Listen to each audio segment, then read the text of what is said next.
Estamos en un nuevo capítulo aquí en Rincón Biológico en Radio TXS, este día miércoles 2 de la tarde. Recuerden que esto se vuelve a repetir todos los miércoles a las 8 de la tarde y también se transmite por mi canal los días viernes.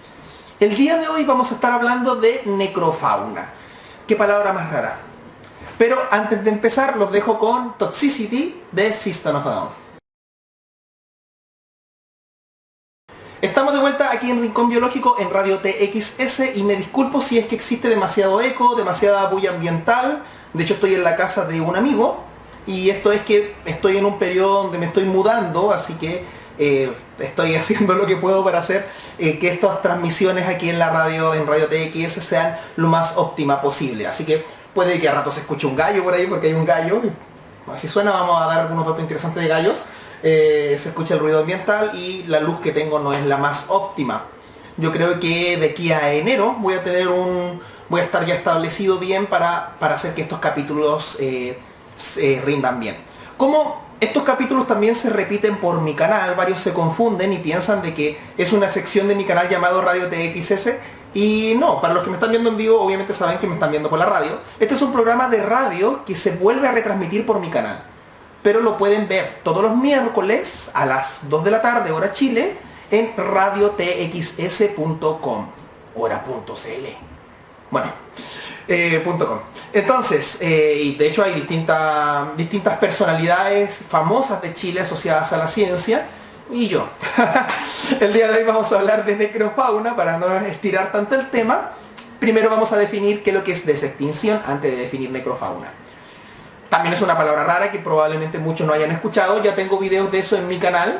Para los que me están viendo por Radio TXS, mi canal es Wikiseba, lo pueden buscar en YouTube. Desextinción es cuando tú haces que una especie que estaba extinta deje de estarlo. Asumo que se les viene automáticamente a la mente la película Jurassic Park. Y efectivamente los dinosaurios de Jurassic Park son dinosaurios desextintos. Y ese animal que es desextinto se llama animal de necrofauna o necrofauna directamente. Entonces, un ser de necrofauna es un ser que fue revivido, con muchas comillas, por un proceso de desextinción. ¿Por qué muchas comillas? Porque realmente no revives un animal. Lo que haces es copiarlo. Ya no podemos revivir seres vivos. Revivir sería que tienes un animal muerto y lo traes a la vida. Y eso no es lo que se hace en desextinción. De hecho, tampoco fueron revividos los dinosaurios de Jurassic Park. De hecho, su ADN no es puro, está mezclado con el de una rana. Así que ni siquiera es una copia al 100%, es una copia mixta con un animal moderno. Para poder traer un animal de necrofauna a la vida real, existen varios procesos. Dentro de esto, el más famoso, el que más se conoce y que ya se aplicó, como lo saben ustedes, en la famosa oveja Dolly, es la clonación. ¿Ya? La clonación artificial, porque la clonación natural también existe. Entonces vamos a definir un poco lo que es clonación. ¿Qué es clonación? Es hacer una copia del código genético de un individuo. A modo muy simple, hagamos de cuenta que tiene solamente 3 letras su código genético, una C, una G y una A. CGA. Si yo copio esas letras en CGA, en otra célula, tengo un individuo clonado. No sé si se entendió un poco la idea. Entonces, ahora un poquito más técnico, lo que se hace es agarrar a un ovocito, que comúnmente, vulgarmente se le llama óvulo, se le saca el ADN del núcleo y se le pone el ADN de otro ser vivo, distinto, que puede ya estar muerto incluso, y se le inyecta. Entonces este ovocito reconoce ese ADN y se empieza a dividir y forma el individuo que corresponde a ese material genético. O sea, copias el ser vivo. ¿Por qué es copiar y no es el mismo? ¿Cuál es la diferencia entre que no sean dos tú y que sean dos copias de tú? La diferencia está en que no somos nuestro ADN al 100%, también tenemos un factor ambiental que nos hace ser como somos. Nuestra personalidad está formada por el ambiente, no por el ADN. Entonces, un caso de clonación natural son los gemelos univitelinos, o sea, gemelos que comparten el saco univitelino. El saco vitelino, perdón. Entonces, los gemelos univitelinos, que comparten el mismo saco, en realidad es una célula que se dividió en dos, se separó y formó dos individuos distintos, los gemelos. Ambos tienen el mismo código genético, pero ambos no son la misma persona. ¿Ya? Entonces, digamos que tienen una copia del mismo código genético. Eso es clonación. Ahora, en desextinción, para hacer necrofauna por clonación, haríamos esto mismo. Sacamos el ADN de un ser anterior, lo pasamos al ADN o sea, lo pasamos a la célula del portador y lo clonamos.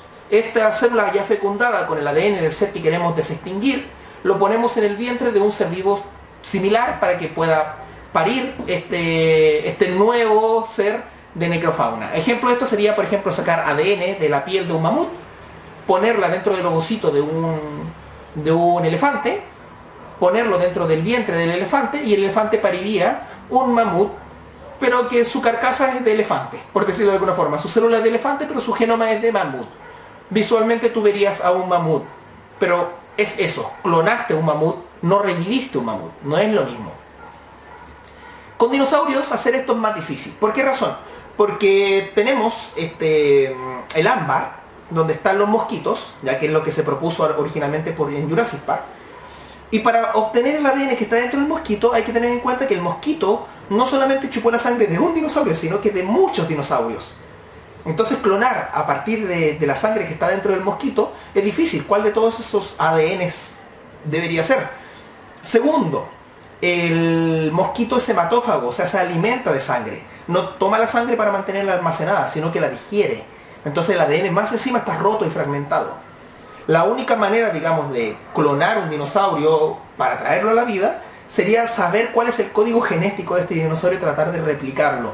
Y ahí nace la segunda forma de desextinguir un ser vivo, a través de la edición de genes por CRISPR. Ya CRISPR-Cas9 es una técnica donde tú cortas genes y armas un nuevo genoma. Ya es básicamente editar genes. Entonces, si tú manejas el código genético, hay bibliotecas completas en internet de genomas de seres vivos. Cuando se hizo el proyecto Genoma Humano, para sacar el genoma humano completo fueron años. Actualmente la tecnología avanzó tanto que en 15 minutos ya tienes tu código genético completo. Entonces, el proceso de desextinción por edición de genes sería recrear el ADN del individuo extinto y implantarlo dentro de un ovocito para que nazca este individuo.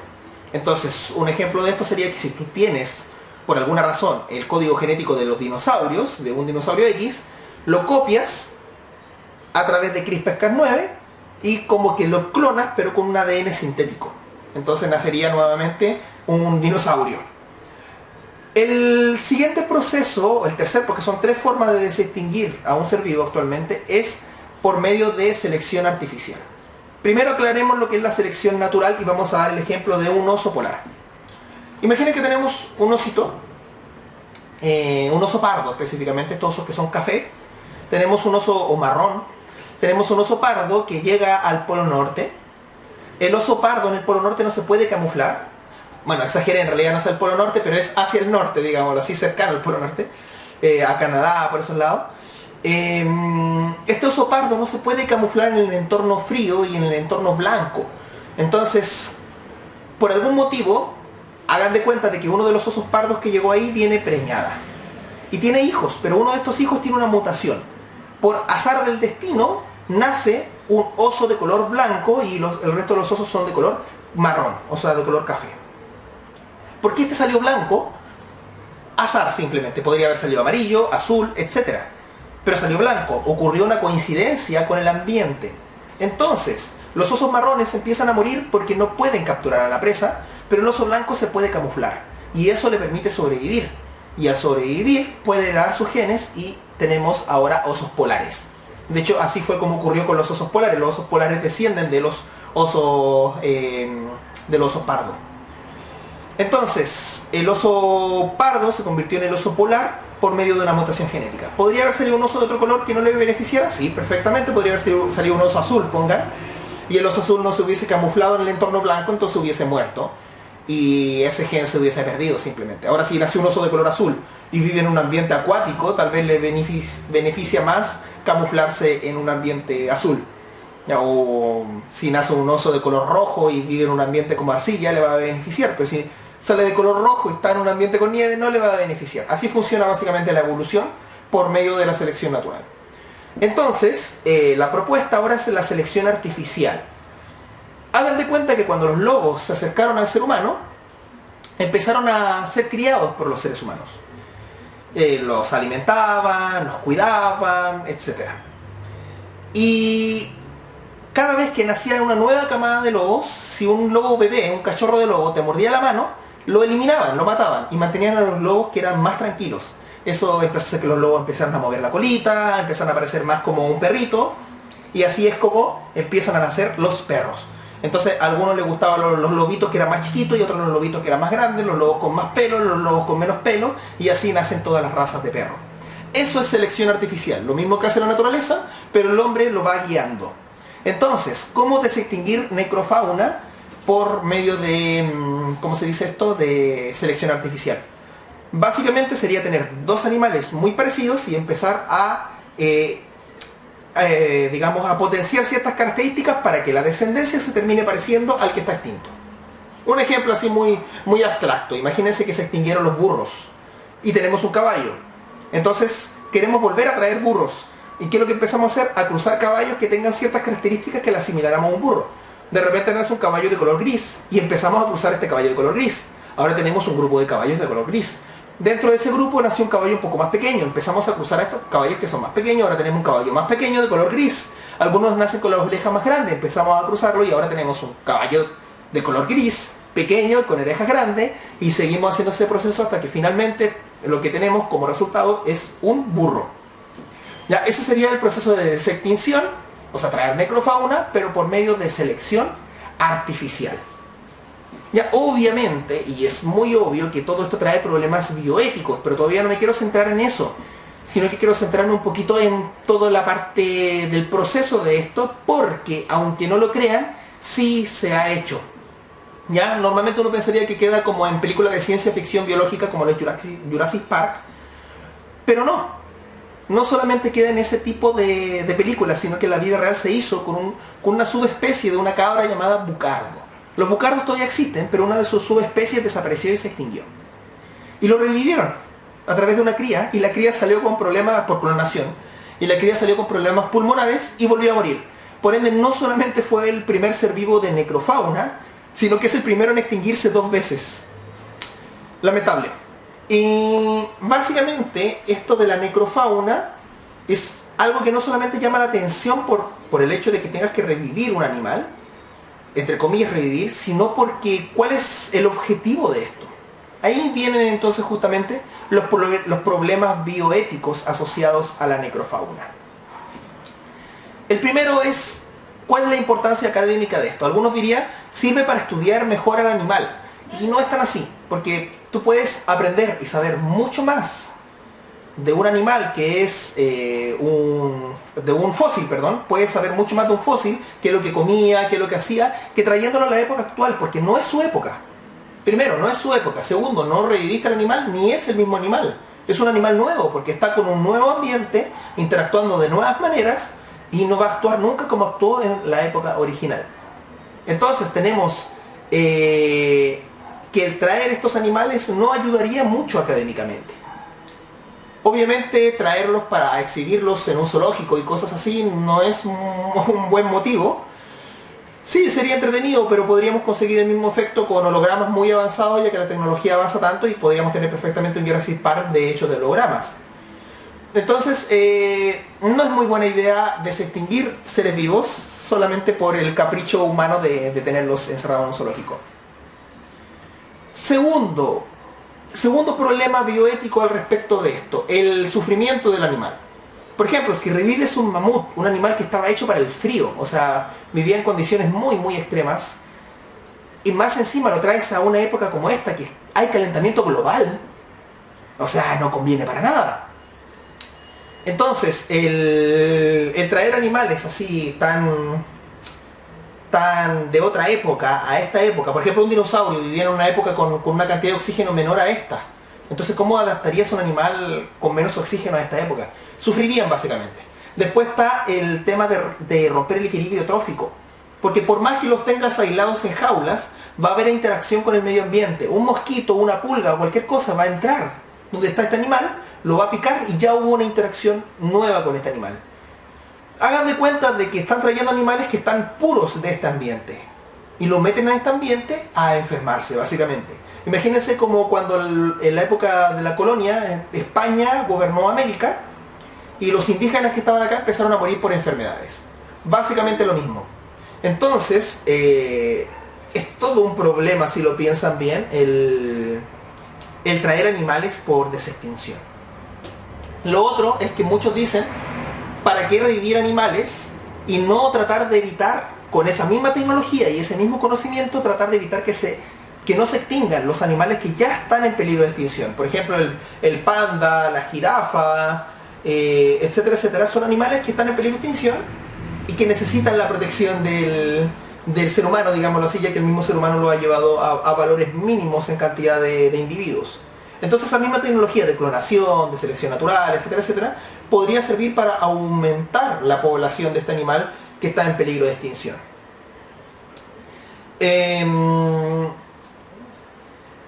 Entonces, ¿cuál es el punto acá? ¿O a qué quiero llegar? De que en realidad no es un tema fácil de tratar, porque básicamente el mundo está dividido en dos personas. Personas que dicen que, por ejemplo, que los animales de necrofauna nos traerían realmente beneficios. Por ejemplo, hay una propuesta que dice que si revives al mamut, el mamut va a comer mucha más hierba que lo que comería un elefante, por ende eso liberaría permafrost, y al liberar permafrost es la capa de hielo que aparece en algunos ambientes del planeta Tierra, ayudaría con el calentamiento global.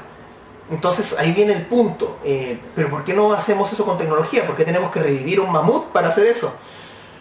Es un problema en realidad, tanto para el ecosistema, tanto para el animal que es revivido, entre comillas, y tanto para los seres humanos en general y para los animales y seres vivos en general. Entonces, hasta este punto te hago la pregunta, ¿tú estás a favor o en contra de la necrofauna? ¿O piensas que se podría llegar a un consenso mixto? Por ahí, cuando hice en su tiempo el video de necrofauna en mi canal, algunos dijeron que les gustaría ver seres vivos de necrofauna, pero que el beneficio que podría obtenerse de eso es revivir animales que fueron extintos por el hombre. Determinar qué animal es extinto por el hombre y cuál no es muy difícil en la actualidad. Y no solo eso, sino que si ya se extinguió, la naturaleza ya se equilibró lo suficiente para poder, ¿cómo se llama? Se equilibró lo suficiente para poder estar sin ese individuo. Entonces traerlo de nuevo es volver a desequilibrar la naturaleza. Entonces hay todo un tema detrás de eso. Y se podría crear literalmente un fin del mundo, por decirlo de alguna forma. Así que los dejo con la canción Linkin Park, en The End. Estamos de vuelta aquí en Radio TXS, que se transmite todos los miércoles a las 2 de la tarde, se repite los miércoles a las 8 de la tarde y se vuelve a repetir después en mi canal los días viernes. Y estábamos hablando sobre necrofauna. Y bueno, mientras estaba hablando aquí llegaron mis amigos que me están albergando un rato para poder grabar, así que estaban saliendo algunos temas bastante interesantes, como era el tema este de las quimeras. De las quimeras. No tiene mucho que ver con necrofauna, pero es un tema interesante de tratar. De hecho, yo creo que hay que diferenciar algunas cosas. Por ejemplo, qué es lo que es un híbrido, qué es lo que es una quimera y qué es lo que es un clon. Ya son palabras que suenan como similares, pero son distintas. Un clon, como lo contamos al principio, es básicamente copiar los genes de uno a otro. Un híbrido es juntar dos especies distintas, reproducirlas y que salga un nuevo individuo. Y una quimera es tener dos grupos de células distintas y fusionarlas en un solo cuerpo. Y hay muchos tipos de quimera. Me acuerdo de un caso, en términos de quimeras humanas naturales, porque hay quimeras naturales y quimeras artificiales, que era una señora que quería tener una casa, y para tener una casa tenía que demostrar que su familia era familia de sangre, genes. Y dio la casualidad que el examen genético resultó que sus hijos no eran sus hijos. Y la señora los tenía en el vientre y todo, y no eran sus hijos. Entonces, ¡guau! ¿Qué pasó acá? Hubieron demandas, se acusó de infidelidad, que había sido vientre de alquiler, etcétera, etcétera. Sucede que el padre de esta señora, la madre de esta señora, tuvo relaciones sexuales con dos personas al mismo tiempo. Entonces, por esos azares del destino, se fecundaron dos ovocitos con dos genes distintos. Cuando bajaron, se encontraron los dos ovocitos y lo opuesto que ocurre con la clonación, se fusionaron. Y unos hicieron unos órganos y los otros hicieron otros órganos. Entonces, el ADN era del útero. Y claro, cuando le hicieron el examen genético del útero, al de los niños, ahí sí eran los hijos. Y ese sería como un caso de, se llama quimerismo heterocigoto en la vida real. Pero también pasa que cualquier mujer que se embarace tiende a intercambiar células con su bebé. Entonces hay como lo que se puede decir como microquimerismo. Estábamos hablando de quimeras artificiales también, como lo es la quimera cerdo humano o la quimera cordero humano, que aunque no lo crean existen, y es por el tema de trasplantes de órganos. ¿Cómo es la técnica? Básicamente agarras células madre de humano y las pones, bueno, sacas los órganos de un pobre cerdito, de un pobre cordero, le pones las células madre del ser humano y hace que se desarrollen en el mismo estadio que corresponde al desarrollo de ese órgano en ese animal. Entonces, en vez de desarrollar un hígado de cerdo, el cerdo desarrolla un hígado humano. ¿Por qué hacen eso? Para trasplantes. Obviamente hay todo un tema polémico también detrás de eso, porque básicamente estarías matando a un cerdo para sacarle los órganos. ¿Qué haces después con el cerdo? ¿Por qué el cerdo y no otro animal? Por lo parecido que es al ser humano. El cerdo es muy parecido al ser humano, es uno de los grandes misterios de la biología. ¿Por qué un cerdo se parece tanto a una persona si no somos muy cercanos evolutivamente? Y también está el tema de que si bien los monos, los primates en general son más cercanos a nosotros, hay más protección a ellos que un cerdo.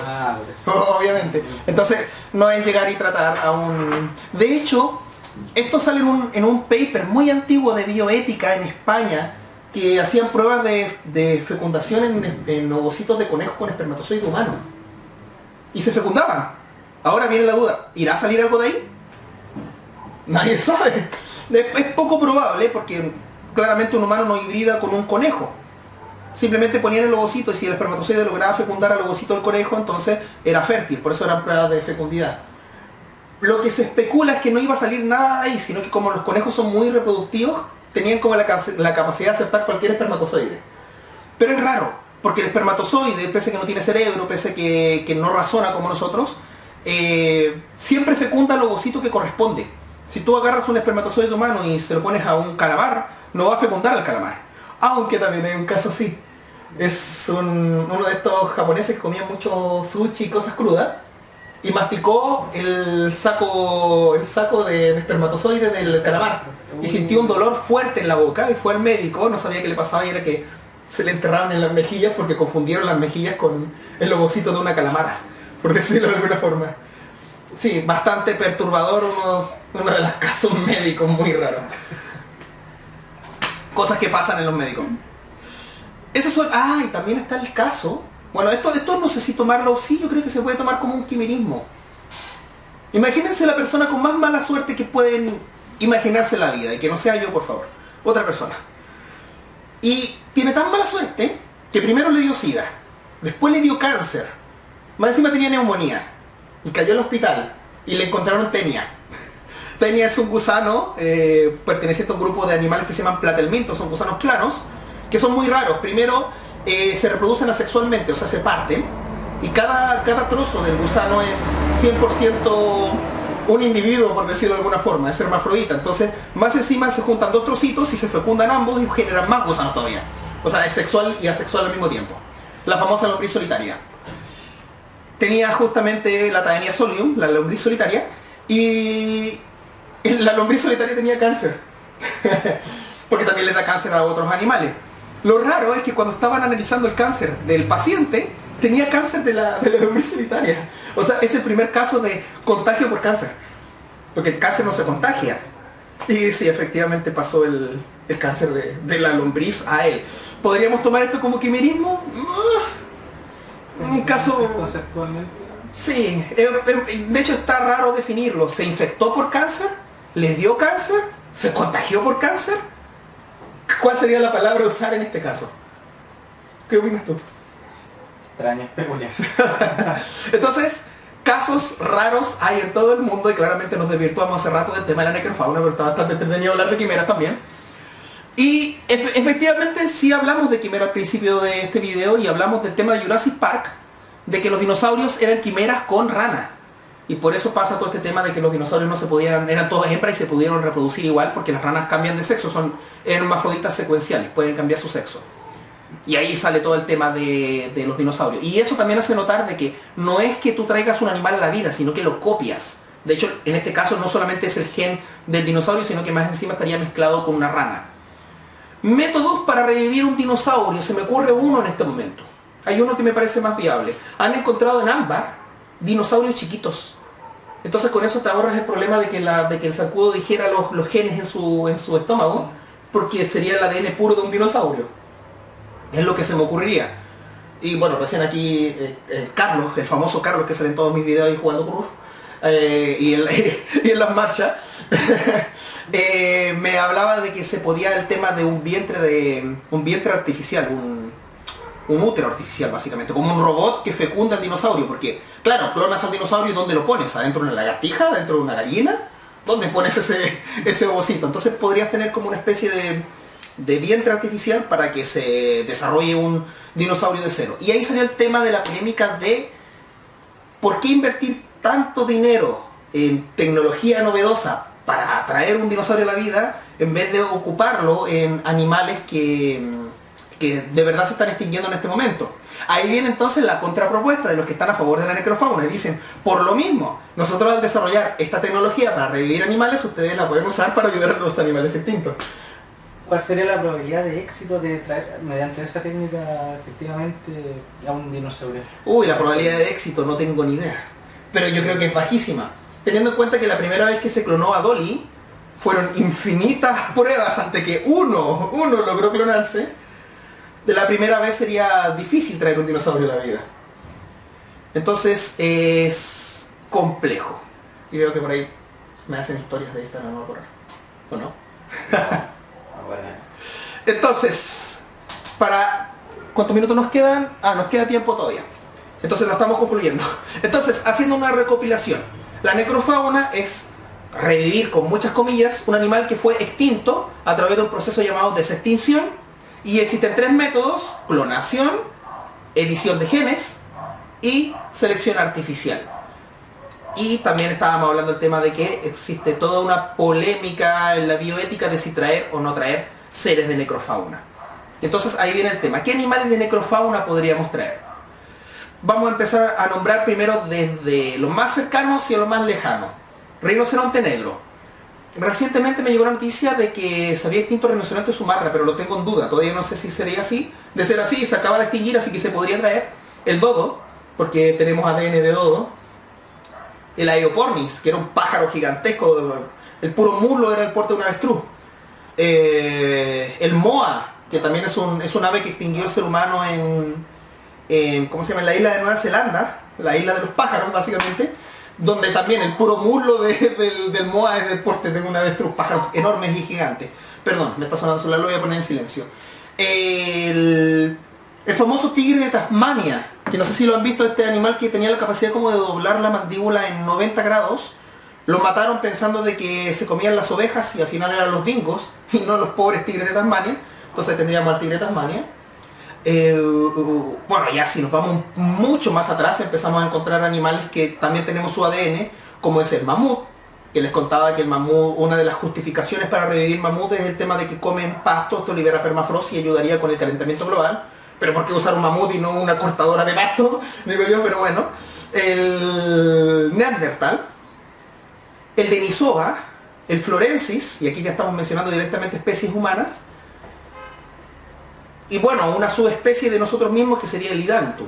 Todo eso se podría revivir, porque vivieron junto con nosotros en la prehistoria, solamente que nosotros somos la última especie que quedó viva. Hay un dinosaurio en el techo de necrofauna. Ahí voló. Ya más atrás de eso ya se empieza a volver un poco más complicado. Se podrían, tal vez, no sé si habrá registro de ADN de aves del terror, dientes de sable, que en realidad se llaman esmilodón, o del esmilodonte, que no tiene nada que ver con el esmilodón, que es un perezoso gigante. O no, era megalodonte. No, ya me estoy confundiendo los nombres, todos terminan en donte o don, entonces me enredo. Y ya hacia atrás ya sería complejo, por todo el tema de dónde obtienes el ADN de un fósil. Un fósil de hecho no es un cadáver, es una confusión típica que hay de que piensan que un fósil es un animal que quedó duro, y no, en realidad es un molde. Es roca que tomó la forma de lo que alguna vez fue un animal. Entonces tienes un hueso y el hueso va siendo reemplazado por minerales, hay un geólogo puede explicarlo mejor que yo, y aparece el fósil. Por eso hay algunos fósiles que son la forma del animal y otros que son la huella del animal. Porque en realidad todos los fósiles son moldes. Si eventualmente revive algún animal, ¿puede traer nuevas enfermedades? Uy, sí. De hecho, si lo piensan bien, bueno, si no se escucha él en la cámara, me preguntó que si revivir un animal traería nuevas enfermedades. Un virus es una entidad no viva muy mutágena. O sea, constantemente está mutando. De hecho, a pesar de que no es un ser vivo, evoluciona más rápido que un ser vivo. Entonces, por eso la gripe te contagia todos los años por más que te vacunes, porque toda la gripe es una gripe distinta al año siguiente. Yo, de hecho, en este momento estoy medio enfermo porque estuve en México hace muy poco y no tengo defensas para los virus de México, son virus totalmente distintos, ¡pah! Me enfermé. Entonces, cuando un virus se ve enfrentado a un nuevo organismo que antes no conocía, puede que muera o puede que mute. Entonces, si un mosquito transporta algún virus y pica un mamut, el virus entra dentro del mamut, tiene dos posibilidades. O aparece un nuevo tipo de virus que se adapta al mamut, o el virus muere ahí. Que también sería como una ruptura del ciclo, porque el virus está hecho para llegar a un individuo específico. Entonces, si se desvía del camino, rompes ese ciclo. Porque a pesar de que se ve mal y todo el asunto, la muerte es una forma de regular la cantidad de especies o la cantidad de especies en una población. Así que si rompes eso, puedes hacer que exista una sobrepoblación de otro ser vivo. ¿Qué pasa si al mosquito le gusta más la sangre del mamut y empieza a picar solamente mamut? Se acaba el ciclo. Entonces, enfermedades pueden aparecer muchas por desextinción. Y bueno, y también está el tema de cómo ese animal enfrenta en sí el medio ambiente. El ecosistema. El ecosistema. ¿Podría ser perjudicial? ¿Y ¿Ah? podría ayudar igual? ¿Algunos animales que estén extintos podrían ayudar a mejorar el ecosistema?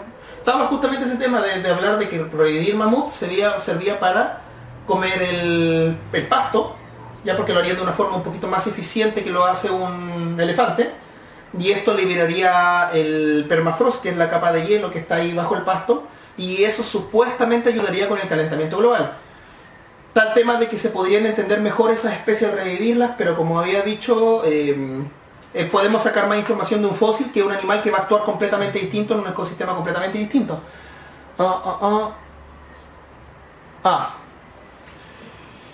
Bueno, se me está yendo la pila, lamentablemente, como esto es en vivo, es en directo, dependo mucho del dispositivo que estoy usando para grabar. Como les contaba, estoy próximo a mudarme, así que me voy despidiendo rápidamente. Nos vemos para el próximo capítulo.